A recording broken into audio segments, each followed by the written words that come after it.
हर हर महादेव। ओम नमः शिवाय। मैं अपनी आज की वीडियो शुरू करूं इससे पहले मैं आपसे एक सवाल करता हूं। हाँ, सही सही बताना, तुम शांति की तलाश कर रहे हो, शांति को उपलब्ध होना चाहते हो, या फिर शांति तुम्हें रास नहीं आती है? इस पे तुम विचार करना। एकांत अथवा शांति हर किसी को रास नहीं आती है।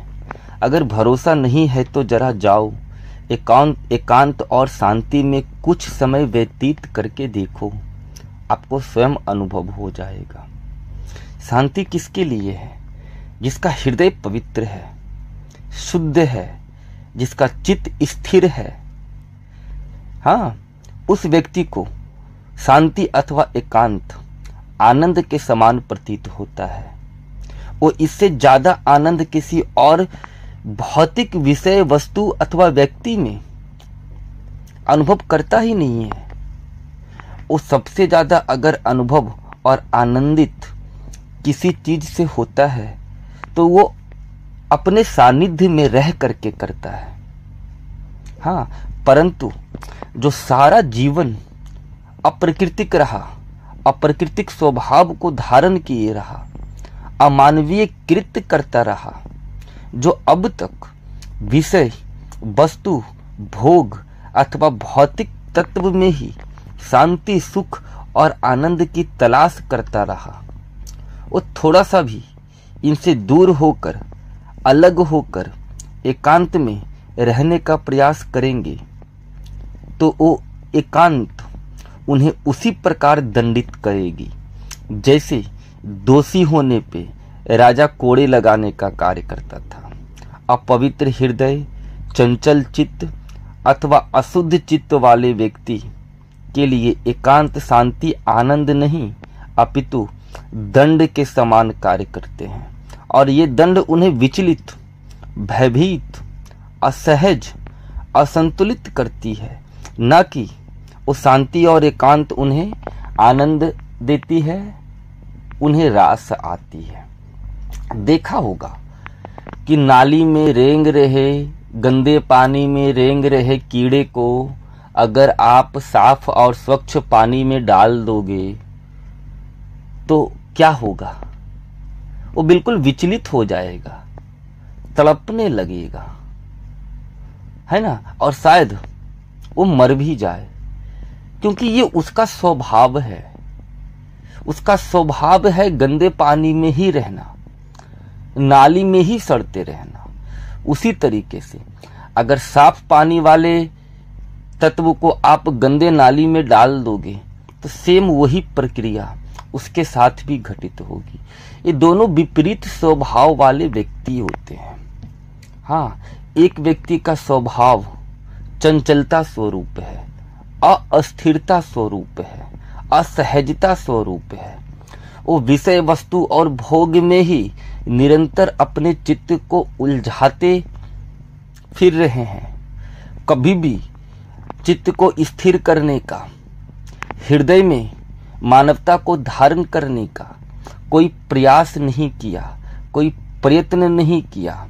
इससे उनका देह और उनका चित्त दोनों अपवित्र और अशुद्ध हो गया है। तो अपवित्र और अशुद्ध चित्त वाले को एकांत बहुत दंडित करता है, बहुत प्रताड़ित करता है। हाँ, और अगर भरोसा नहीं है तो ऐसे व्यक्ति को आप एक दिन में ही एकांत में छोड़ करके देख लो, वो कैसा विचलन महसूस करते हैं, कैसी असहजता महसूस करते हैं।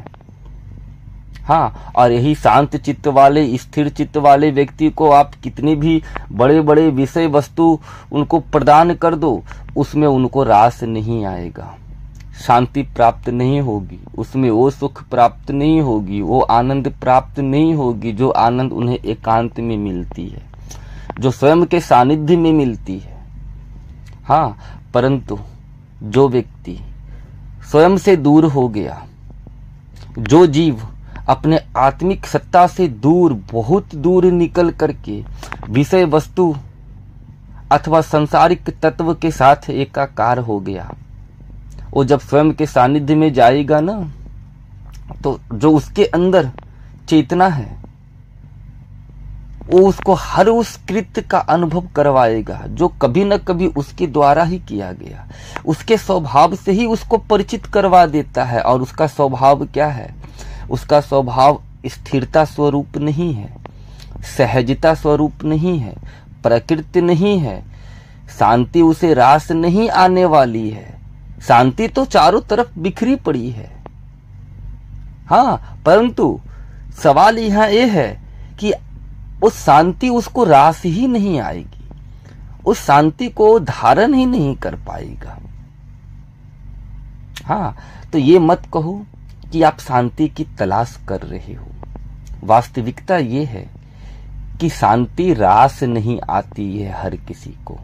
ये मत कहो कि आप सब विषय वस्तु तत्व को छोड़ करके एकांत में स्थिर होना चाहते हो। आपका स्वभाव अभी ऐसा नहीं बना है, इसीलिए आपको रूपांतरण की आवश्यकता है। जितना जीव आत्मा से दूर जाता है, अर्थात स्वयं के सानिध्य छोड़ करके विषय वस्तु और भोग के सानिध्य में जाता है, उतनी ही उसमें और चेतना में दूरी बननी प्रारंभ हो जाती है।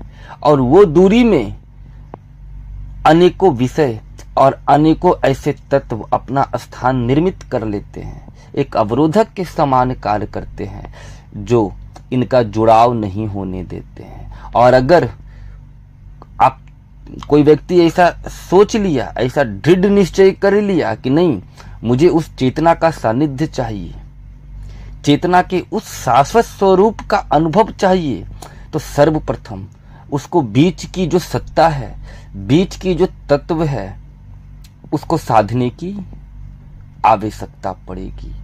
और उसको साधने के लिए प्रथम अवस्था में आपको अशांति से गुजरना पड़ेगा, असहजता से गुजरना पड़ेगा, असंतुलन से गुजरना पड़ेगा। उस दंड को झेलना पड़ेगा। यहाँ एक ऐसी मंथन है, आपके अंदर मंथन नित्य चल रही है। हाँ, दो गुणों के बीच मंथन चल रही है। और जब तक असुरी गुण, दैत्य गुण हावी रहते हैं, तब तक व्यक्ति अपवित्र, हृदय अशुद्ध और अस्थिर चित्त स्वरूप ही रहता है। और इसी स्वभाव को वो धारण कर लेता है। और इस स्वभाव वाले व्यक्ति के लिए शांति और एकांत कभी रास नहीं आने वाले हैं। इसके लिए सर्वप्रथम आपको अपने स्वभाव को रूपांतरित करना होगा, अपने चित्त को स्थिरता प्रदान करना होगा, चाहे आप जिस साधन, जिस विधि अथवा जिस क्रिया से करो। क्योंकि जब तक चित्त स्थिर नहीं होता है, तब तक आंतरिक शांति प्रकट नहीं होती है। और जब तक आंतरिक रूप से कोई व्यक्ति शांत नहीं होता है, तब तक तुम्हारे बाहर कितनी भी शांति क्यों नहीं बिखरी रही, उस शांति को तुम धारण करने के योग्य नहीं होगे। चलो, अब मुझे आज्ञा दो। हर हर महादेव।